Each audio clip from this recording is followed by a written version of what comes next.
Hi guys, so আজি আমি ফুচকা বনাই আছো গীতাবা আৰু মই আৰু এইটো গীতাবাৰ আইডিয়া আছিল আজি কাৰণ মই সদায় বাহিৰৰ পৰা অৰ্ডাৰ কৰি খাওঁ সো আজি আমি মানে ঘৰতে বনাই পিনে খাম বুলি ভাবিলো কিমান কেজি খাবি আৰু সেইটোৱে এতিয়া এইখিনি হৈ গ'ল তাৰপিছত আৰু আমি এইটো পানীও বনালোঁ তাৰপিছত এইটো আলুটো বনাম আৰু অলপ পিছতকৈ এয়া গীতাবাই এতিয়া মিঠা পানী বনাই আছে ক'ত গ'ল এইটো কেৰাহীত একেবাৰে মিঠা তেতেলী পানী আৰু তেতেলী আৰু চেনি মিঠা পানী কাৰণ তেওঁ মানে ইটো পানী খাই পিনে বেয়া পায় সেইকাৰণে মিঠা পানী বনাই আছে আৰু চাওক গাইজ ইমান ডাঙৰ ডাঙৰ ফুচকা পুৰিছে আজি দোকানৰ পৰা খোৱা পানী কিনি খাম সেইটোৱে ঘৰত বনাই খাম পেকেটটো দেখাই দিয়া পেকেটটো নাজানো কি হ'ল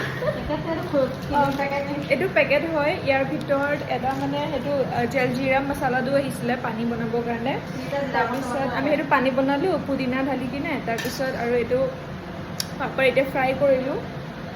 কিছুমান বহুত সৰু সৰুকৈ পুৰিলে আৰু কিছুমান বহুত ডাঙৰ ডাঙৰ চাইজৰ নহ'লে মানে মানুহজনী নিচিনা হ'ল এতিয়া খাই পিনে আপোনালোকক লগ পাই আছোঁ খোৱা টাইমত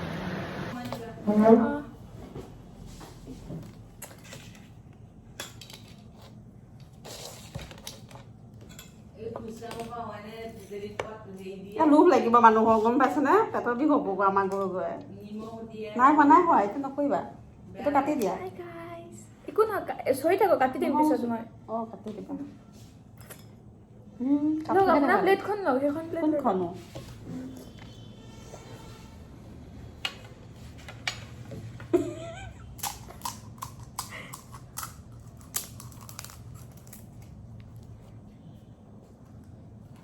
ইমান আলু খাম নে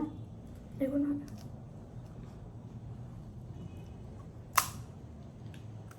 চামুচেদি লওঁ ৰ'ব সেইটো মিঠাটো মই নাখাওঁ দেই এই জ্বলাটো কোনটো সেইটো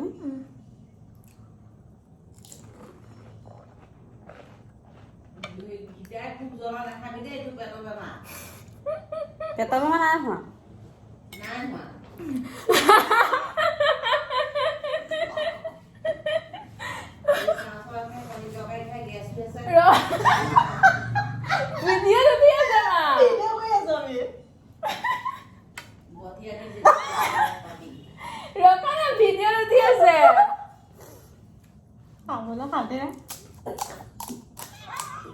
মোক মেলিব ল'লে দেখোন নাই কিবা